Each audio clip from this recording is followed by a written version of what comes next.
Hola, hola, bienvenida a un nuevo espacio de acompañamiento y sostén clínico para psicólogas, para terapeutas que nos tomamos muy en serio nuestra profesión y estamos buscando siempre seguir aprendiendo de forma profesional, profunda.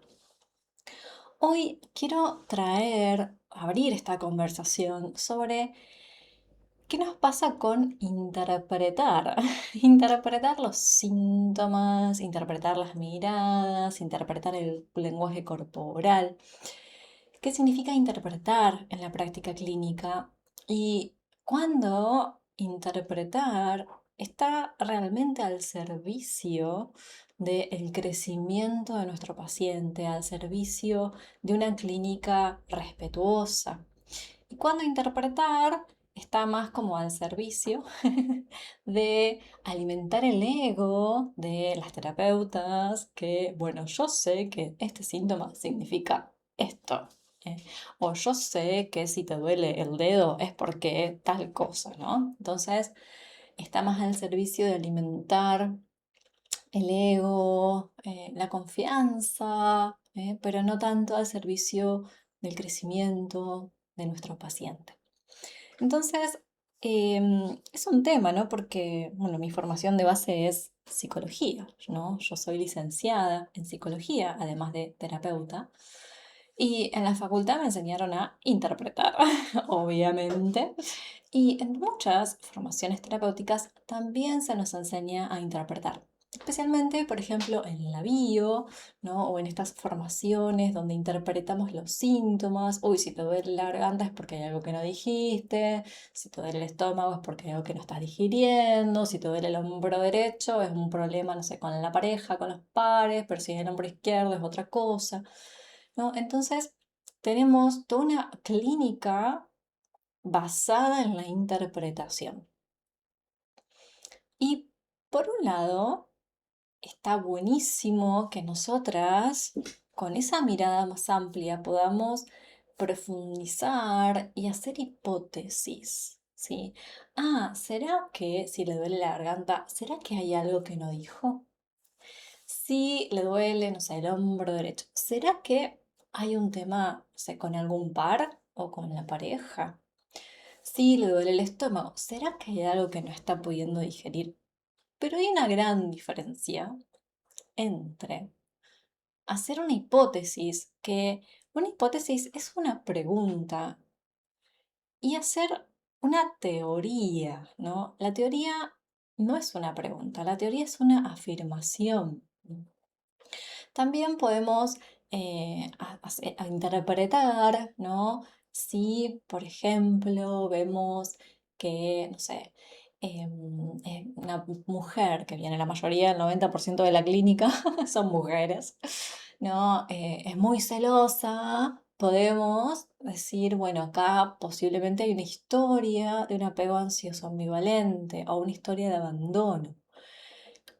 Y es una hipótesis también, es una pregunta, ¿no? O si, no sé, una mujer que dice yo soy muy autoexigente, soy muy perfeccionista, podemos hacer una hipótesis, una interpretación de, ok, esa autoexigencia, ese perfeccionismo está, digamos, compensando una sensación de base que puede ser de inseguridad o puede ser de voy a ser perfecta para que me quieran. Entonces hay heridas emocionales de fondo que nosotras podemos, en base a nuestra formación clínica, sobre todo cuando tenemos formación en trauma, en trampas vitales, ¿no? Podemos trazar este mapa de estas hipótesis, ¿no? Este síntoma que aparece como autoexigencia, como perfeccionismo, está linkeado, está vinculado a estos posibles traumas, a estas posibles heridas. Y eso es interpretar, y está bien que hagamos eso, porque cuando interpretamos, profundizamos nuestra mirada, nuestra comprensión y vamos más allá de lo aparente. Y no nos quedamos ahí en el síntoma, sino que podemos ir a la causa, ¿no? Pero hay una gran diferencia entre interpretar y hacer hipótesis, ¿no? Que es Me hago una pregunta. Entonces, si me duele la garganta, ¿hay algo que no estoy diciendo? Pregunta. Si hay mucho perfeccionismo y autoexigencia, ¿será que en el fondo hay una herida, por ejemplo, una trampa vital de privación emocional? O, bueno, puede haber otras heridas, ¿no? O, no sé, trampa vital del abandono, o un apego inseguro, ansioso, ambivalente, lo que sea, ¿no? Me hago preguntas, hago hipótesis. Y si yo hago hipótesis en forma de preguntas, el paso siguiente es chequear con mi paciente. Entonces puedo preguntarle. Es muy fácil chequear. A veces nos enredamos, ¿no? Y parece que tenemos que tener la bola mágica. No, preguntarle a nuestros pacientes. ¿Te duele la garganta? ¿Hay algo que sentís que te callaste y no dijiste? Le pregunto, ¿no? O tengo esta tendencia al perfeccionismo, nos dice una paciente. ¿Y cómo fue tu historia? ¿Cómo recibías el afecto? Puede ser que sentiste que tenías que ser perfecta para que te quieran. O, o no, ¿no? Si hay una historia de abandono, quizás si yo soy perfecta no me van a abandonar. Entonces estoy compensando una herida. Y pregunto, o sea, se trata de preguntar. Chequear las hipótesis es preguntar. Pero si yo no hago ese chequeo, si yo no pregunto, en vez de construir una hipótesis, estoy construyendo una teoría, y como dije antes, está al servicio del ego. Entonces asumo que detrás del perfeccionismo hay una trampa vital de privación emocional, o asumo que detrás de los celos hay una trampa vital de abandono, de apego ansioso ambivalente, o asumo que si te duele la panza es porque hay algo que no está digiriendo. Asumo. Y mis intervenciones clínicas van a estar sostenidas, por eso es que yo estoy asumiendo. Pero quizás meto la pata, porque mi, mi teoría quizás no es correcta, ¿no? Y si hacemos esto, terminamos posiblemente traumatizando a nuestros pacientes, ¿no? Entonces, acá la reflexión es poder chequear, poder hacer preguntas, poder indagar más finito para chequear nuestras hipótesis y no quedarnos en esa teoría, ¿no? Em, para evitar esa retraumatización. Les cuento que les voy a contar un caso chiquitito, ¿no? Tengo un paciente que vamos a llamar un paciente I para ver esta diferencia y hacerte preguntas. Y es un hombre, uno de cada 10 o el hombre, ¿no? Entonces, él consulta, primera consulta, porque siente inseguridad en muchas áreas de su vida, pero bueno, aparece como en una parte de la sesión inseguridad en una relación que él está hace casi 2 años con una mujer, entonces siente inseguridad en la relación. Ok, si yo te digo esto, siente inseguridad, ¿qué pensás? ¿Qué preguntas haces? ¿Qué intervenciones clínicas haces? Si te digo que I siente inseguridad en su relación de pareja con una pareja que está hace 2 años más o menos. Te doy ese tiempo para que lo pienses. Te voy a contar cuál fue mi intervención. Mi intervención fue preguntarle exactamente qué es esa inseguridad. ¿Inseguridad de qué? ¿No? Contame qué pensamientos exactos vienen a tu mente con esa inseguridad. Entonces, su respuesta a mí me dejó, wow, muy perpleja, porque me dice, cuando alguien me quiere, yo me alejo. Ah, acá está el síntoma. No es inseguridad, en lo que yo puedo haberme imaginado que era inseguridad, sino que es cuando alguien me quiere, yo me alejo. Esas fueron sus palabras textuales. Y como en la primera entrevista yo hice una buena historia clínica, Pregunté cuál fue su historia de apego, ¿no es cierto?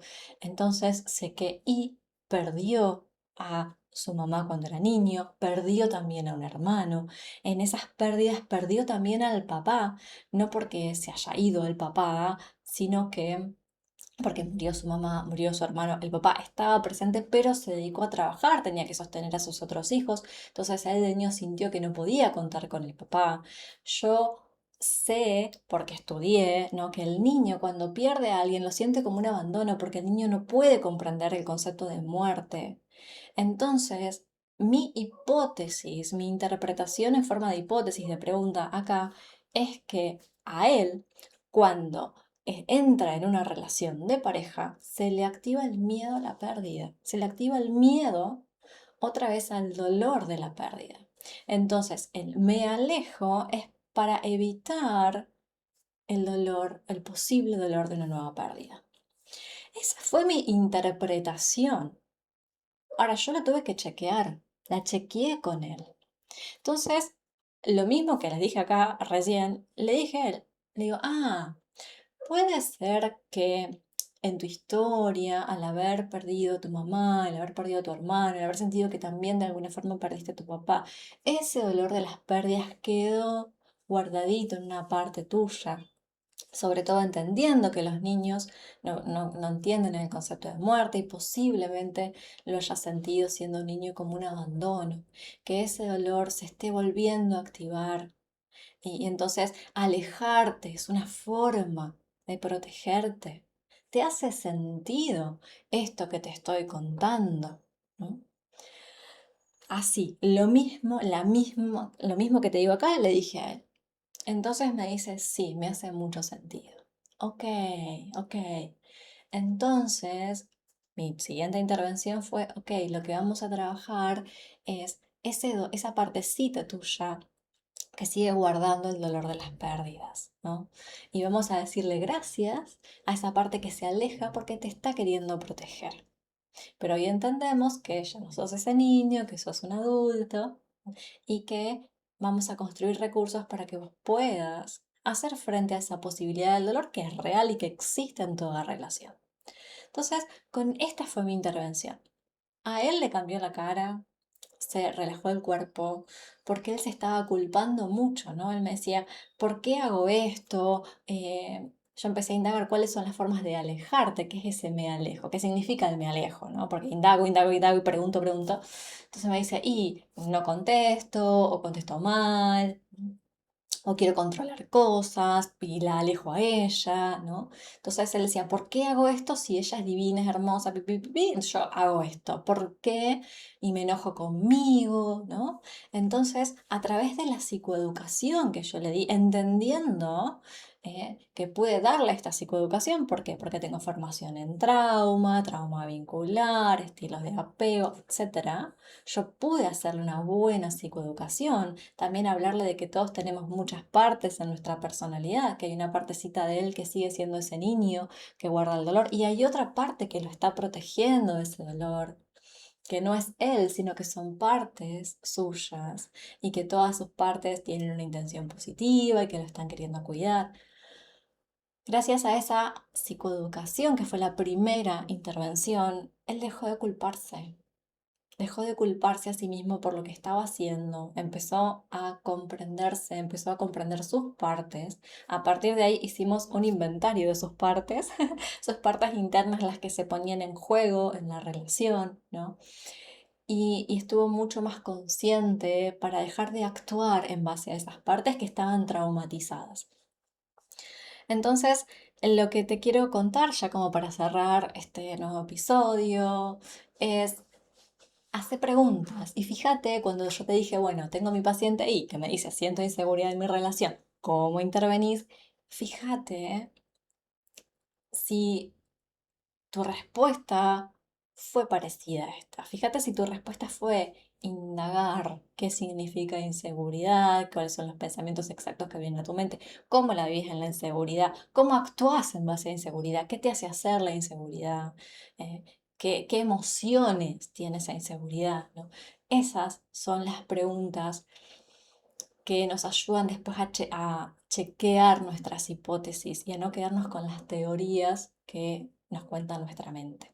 Entonces te invito a interpretar desde este lugar de hacer hipótesis y poder chequearlas y hacer 1000 preguntas y parecer tonta si querés, haciendo más y más y más preguntas para asegurarte de que no estás teorizando y que no estás de alguna forma trabajando más para tu ego que para tu paciente. Así que espero que esta reflexión y esta forma de intervenir te haya también traído nuevas comprensiones, nuevas ideas, nuevas preguntas para hacer en tus sesiones. Y mañana voy a abrir el chat en mi grupo de WhatsApp, un grupo gratuito que se llama El Refugio. Te voy a dejar el link abajo de este video para que puedas sumarte. Así charlamos un ratito sobre esto y me contás qué resonancias te dejo. Y nos vemos la próxima semana en un próximo episodio.